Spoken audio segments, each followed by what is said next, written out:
तो बढ़ते खबरों में आ गया वोटर लिस्ट विवाद पर सुप्रीम कोर्ट में आज सुनवाई लगातार जारी। वोटर लिस्ट रिवीजन पर सुप्रीम कोर्ट की बड़ी टिप्पणी। इसे आयोग तय कर सकता है, सुप्रीम कोर्ट ने ये कहा है, और कानून तय नहीं करता आयोग कब रिवीजन करे। 11 याचिकाओं पर सुप्रीम कोर्ट में सुनवाई हुई है। 2 जजों की बेंच मामले को लेकर सुनवाई कर रही है। तो सुप्रीम कोर्ट की तरफ से ये बड़ी टिप्पणी इस रिवीजन को लेकर सामने आई है। वोटर लिस्ट रिवीजन पर सुप्रीम कोर्ट की ये बड़ी टिप्पणी है।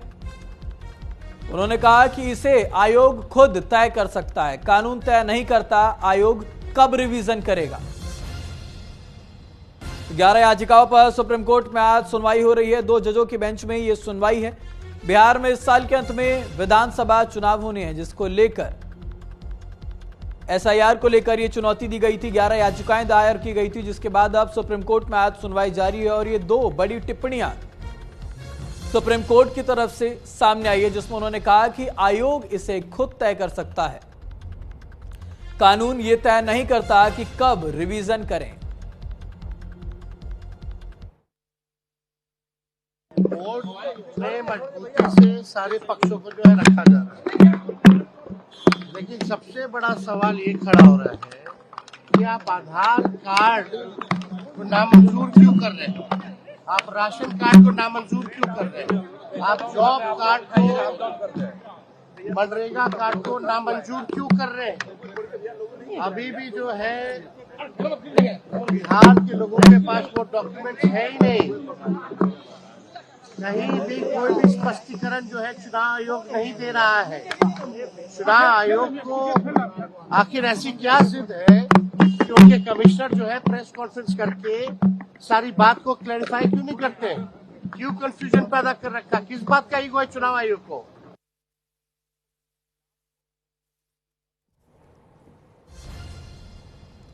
11 याचिकाओं पर सुप्रीम कोर्ट में आज ये सुनवाई हो रही है। 2 जजों की बेंच इस पूरे मामले को लेकर सुनवाई कर रही है। वोटर लिस्ट निरीक्षण पर जो पुनर्निरीक्षण करना था, उसको लेकर ये पूरा विवाद गर्मा गया था। बिहार की राजनीति गर्मा गई थी। इसको लेकर तमाम याचिकाएं दायर की गई है, जिसके लिए आज सर्वोच्च न्यायालय में इस पर सुनवाई की जा रही है। 2 जजों की जो बेंच है वो इस पर सुनवाई कर रही है। और टिप्पणी भी सुप्रीम कोर्ट की तरफ से फिलहाल सामने आई। उन्होंने कहा है कि ये रिवीजन आयोग खुद तय कर सकता है, कानून ये तय नहीं करता कि रिवीजन कब करना है। यानी कि जो रिवीजन किया जाना था, इंटेंसिव रिवीजन की जो बात सामने आ रही थी, वोटर लिस्ट के पुनर्निरीक्षण की जो बात निकलकर सामने आ रही थी, उस पर साफ तौर पर सुप्रीम कोर्ट का ये कहना है कि कब रिवीजन करना है ये आयोग खुद तय करता है, इलेक्शन कमीशन खुद तय करता है कि उन्हें कब रिवीजन करना है। क्योंकि हम देखते हैं जब भी एक बार चुनाव होता है, फिर अगली बार जब चुनाव होते हैं तो कई नए मतदाता होते हैं जिनका नाम उस सूची में जुड़ जाता है।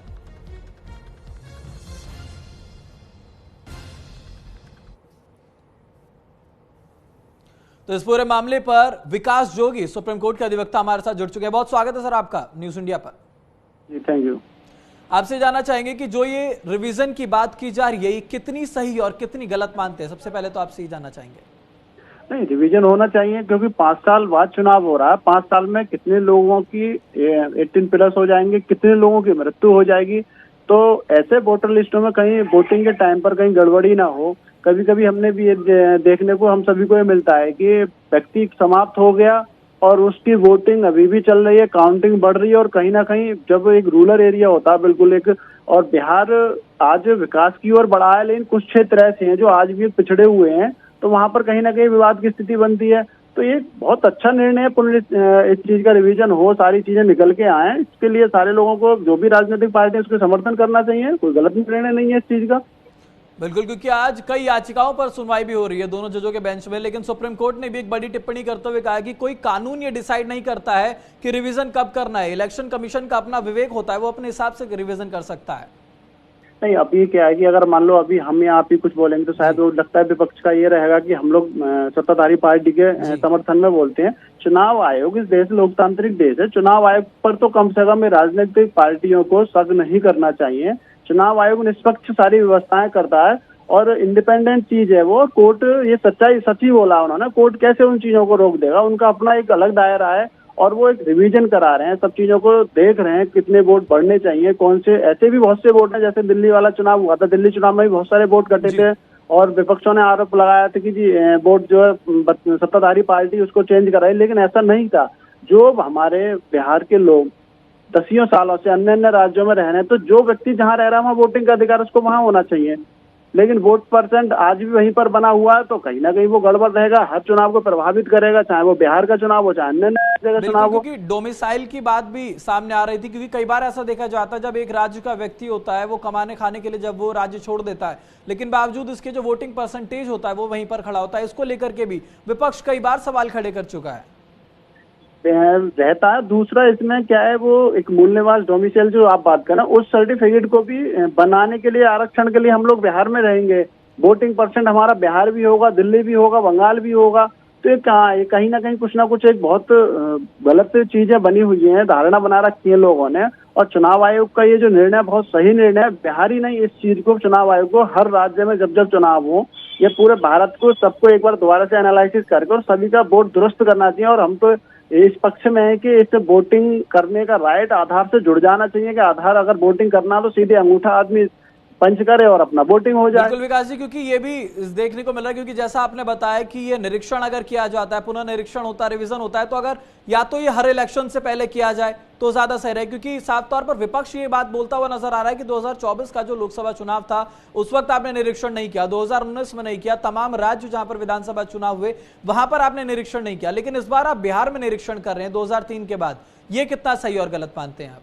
नहीं, ये अगर ऐसा कुछ हुआ है मेरे ऐसे संज्ञान में नहीं है, लेकिन विषय क्या है कि विपक्ष को कुछ ना कुछ चाहिए सत्ताधारी पार्टी पर आरोप लगाने का, अगर राजनीतिक बातें हों, लेकिन चुनाव आयोग निष्पक्ष ही करता है जहां भी करता है। अन्य अन्य ऐसा भी है बहुत सी जगह जहां पर मान लो अभी एक एग्जाम्पल लगते हैं, भाजपा की गवर्नमेंट बनी हो और भाजपा की वोटिंग परसेंट सत्ता में रही हो, उसके बाद अगला चुनाव हो उसमें भाजपा जीती नहीं हो, तो फिर विपक्ष क्या करता है, ये चुनाव आयोग है कि चुनाव में ईवीएम में गड़बड़ होगी। ये सब इन लोगों का राजनीतिक षड्यंत्र है, राजनीतिक मानसिकता है, इन लोगों को खुद सोचना चाहिए। पढ़े लिखे लोग इस चीज को नहीं मानते और ये एक मिसगाइड करते हैं उन बेचारे मजदूर लोगों को कि तुम्हारा वोट कार्ड देंगे, कि आधार कार्ड के आरक्षण, ये सब राजनीतिक बातें हैं। चुनाव आयोग बिल्कुल ठीक कर रहा है, चुनाव आयोग के पक्ष में सब लोगों को रहना चाहिए और चुनाव आयोग निष्पक्ष है, निष्पक्ष ही करेगा आगे भी काम है। इस पर जो ज्यादा इन लोगों को टीका टिप्पणी नहीं करनी चाहिए विपक्ष के लोगों को, राजनीतिक मुद्दा बनाते हैं। चुनाव अभी तो क्या है, अभी वोटिंग जब होगी, वोटिंग के बाद में चुनाव आयोग पर सीधे सीधे आरोप लगेंगे कि ईवीएम गड़बड़ होगी, ईवीएम में, ये सारा समझ से परे बना रखा है। हम देखते भी विकास जी, जब कहीं पर चुनाव होते हैं और अगर विपक्ष वहां पर संतुष्ट नहीं होता है तो साफ तौर पर जो सवाल है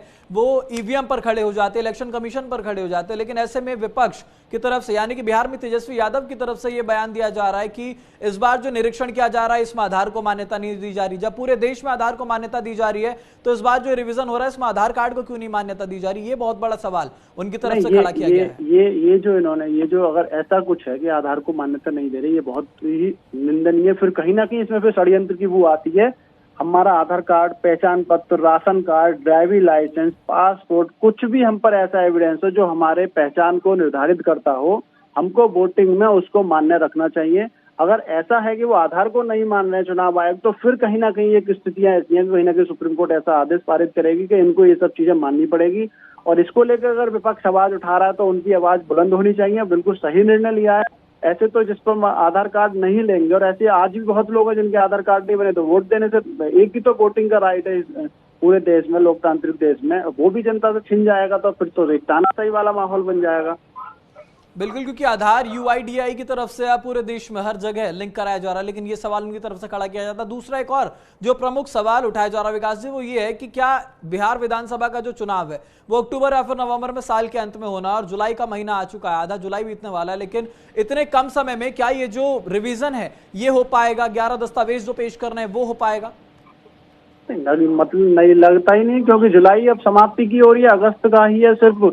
तो फिर अगर ये सब चीजें देखा जाए, इस चीज को 6 महीने पहले इनको अलाउ करना था चुनाव आयोग को, 6 महीने पहले सारी चीजें लिस्ट वगैरह, ये तो 6 महीने पहले ही सारी चीजें समाप्त हो जाती हैं। अगर वोटिंग के, अगर हम देखा जाएगा वोटिंग का हमें क्या देखना, रिवाइज करना है नहीं करना है, वो सब 6 महीने पहले ही हो जाता। लेकिन अभी चुनाव के नजदीक आकर ये सब चीजें हो रही है, तो फिर कहीं ना कहीं फिर वही चीज है कि कुछ गोलमेल है या फिर कोई गड़बड़ चल रहा है इन चीजों में, कहीं ना कहीं राजनीतिक दबाव में ये सारे काम हो रहे हैं। कहीं ना कहीं कोई ना कोई त्रुटि जरूर है। बहुत धन्यवाद विकास जी आपका हमारे साथ जुड़ने के लिए और तमाम जानकारी साझा करने के लिए।